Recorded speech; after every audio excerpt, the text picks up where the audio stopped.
Penn State used a different lineup against Michigan, and do you anticipate seeing that lineup that they used, and how effective was it? And how do you think they'll battle you guys? Yeah, they played really well. Like the game was close, about 3-4 minutes in the first half, and they just took off. They had a great finish to the first half. And one of the guys they put in, who's not played much all year, he hits 2 threes, which was big. They hit like 4 straight threes, I think, in that stretch, that last 4 minutes of the first half.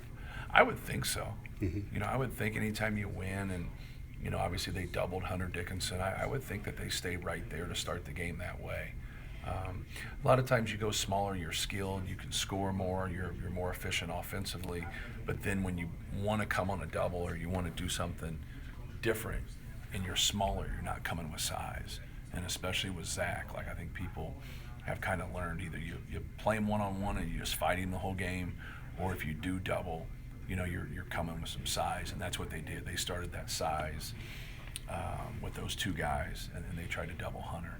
And he didn't play a lot in the second half. I don't know what happened. I don't know if he got hurt or what happened, but while he was in there, they were very successful at just, making him pass. Mm-hmm. And Michigan made shots the first 15 minutes of the first half, and then obviously they went cold. What are the additional challenges of Penn State, where Micah knows you very well, Mm-hmm. Grady Eifert? I mean, there are Right. things that you do that they kind of probably know you're going to do and Correct. adjust to during the game. Yeah, neither one of those guys play. Right. So that's probably the number one thing. They can talk about things, they can do things, but when it comes down to it, it's a player's game. I think more for us is just making sure we're there with our shooters. And I know it's like the familiarity of what they run and what they do versus what we run and what we do.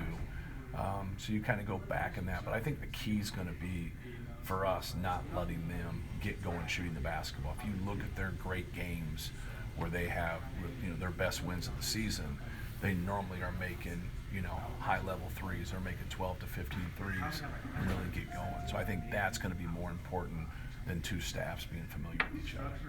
Just Pickett had a great first half in the first meeting. Right. You guys slowed him down in the second half. As you look back, what were were there any adjustments, or just better? We stopped him from getting a triple-double, which he was really close to getting. He's a tough cover, man. He's a very unique player, very herky-jerky, can make step backs, can pass, can score in the post. Just a good, strong, experienced guard. Very knowledgeable on the defensive end. We didn't make too many adjustments besides we went and picked him up. So since we put Ethan on him, we didn't want to really go up and pick the ball up. And then the second half, we thought we had to pick up the pace a little bit. So that was our only real adjustment of just trying to go out and get him. But we just did a better job on him in the second half, and they missed some open shots. And when they were missing open shots, we were making them, and that's how we, kind of took the game over. You touched on a little bit after the game on Sunday about Zach's defense, but when he's coming on a double team, right, how big of a piece defensively is that for you guys? And also, as you get through the rest of the season, is that something that you would like to do a little bit more? Yeah, we've done it throughout the season. It depends on how other teams play. Some people don't play out of the post, so you don't see it as much.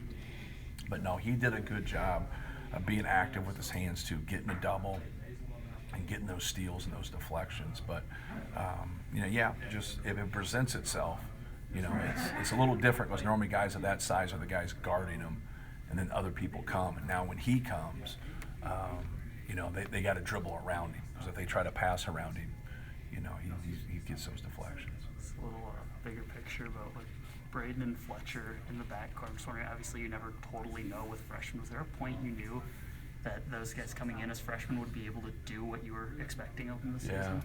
Well, Braden didn't play in the summer because he was hurt, so that was a little bit different. But Fletch had a really good summer, had a really good fall. Braden had a good fall. When you start getting into competitive games and you start to do different things, you quickly see whose teams win. And there's a lot of things that get talked about, but that's the only thing that's really important. What do you bring to your team? What kind of value do you bring to your team? And both of those guys have obviously been very successful, but you'll get guys that are successful in high school, then they're not successful right away in college. But they've both been around it, they're both competitive, and they understand the game. Speaking of guys that were really successful in high school, Trey Kaufman comes in, red shirts. He's, Right. probably not 100% when the season starts, but he seems like he's getting more and more confident, and also just beating and banging with Caleb, with Zach every day, with Mason.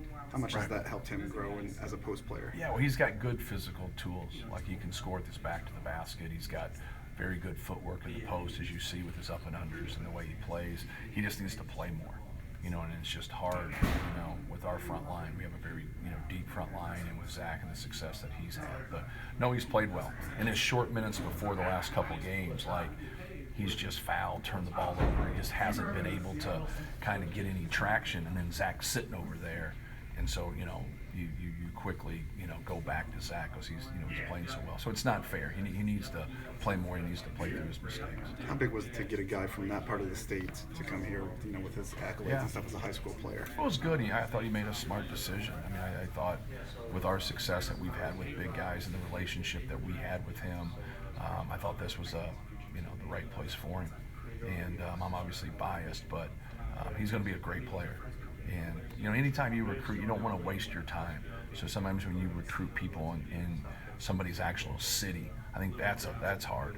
Even though we've had it against us and we've done it before, but it's still harder to do now that we haven't had a lot of guys from Southern Indiana. You got Kentucky, you got Louisville, obviously you have Indiana, and so you just have to start it off. And then as time goes on, do we have a realistic shot at getting somebody? And then obviously we stayed with that one because we thought we did, and our coaching staff did a good job. Jacob Cline said that recently you sat him down and talked about and said that you still have trust in him to score and everything. Right. What did you say exactly, and what do you think that's done for his confidence? Yeah, I just, a little bit of him not playing has been circumstantial. You get into a game and you get a couple cheap fouls. You get a couple bad calls against you. You don't make a 5-footer. You don't make a layup. And then Zach, now I have, a guy that's in there dominating, who's drawing a lot of fouls, getting rebounds. And so sometimes he's not coming out of the game as much as Zach is going back in the game. But when it gets that way, when, you have those struggles, you start to doubt yourself, and then you start to doubt what other people think of you, especially the head coach. And so that's all I was saying to him was hey, we believe in you. You're a good player. You just need to get in the game and be simple and get some positive plays. And now you can compound those positive plays. You don't want the negative plays to compound themselves. Now it goes in the other direction. So whenever you're struggling or you're getting bad calls or something's going, simplify what you're doing. Don't try to do more, and that normally helps you. If you pinpoint one area of your defense of why it's so successful this year, it would be what? Just our ability to stay connected and do what we're supposed to. Our attention to detail is much better than it was before. And I think that's something that, for us, then when we do that, our rebound balance stays in play. We're not always in rotations, even though we've been pretty good in rotations. We double, so we're going to get into some rotations at times. And so our ability to understand personnel and rotations, our ability to be where we're supposed to be, just that connectivity is much better. You only gave up 2 offensive rebounds at Michigan State. One was a team rebound. Is that a badge of honor for your team against that team? Against that team, yes, no question about it. That was great, and it just kind of shows you that we're not getting behind a bunch of plays, and we have a couple individual rebounders that are pretty good. Zach, you picked up, I think, his 5th Big Ten Player of the Week.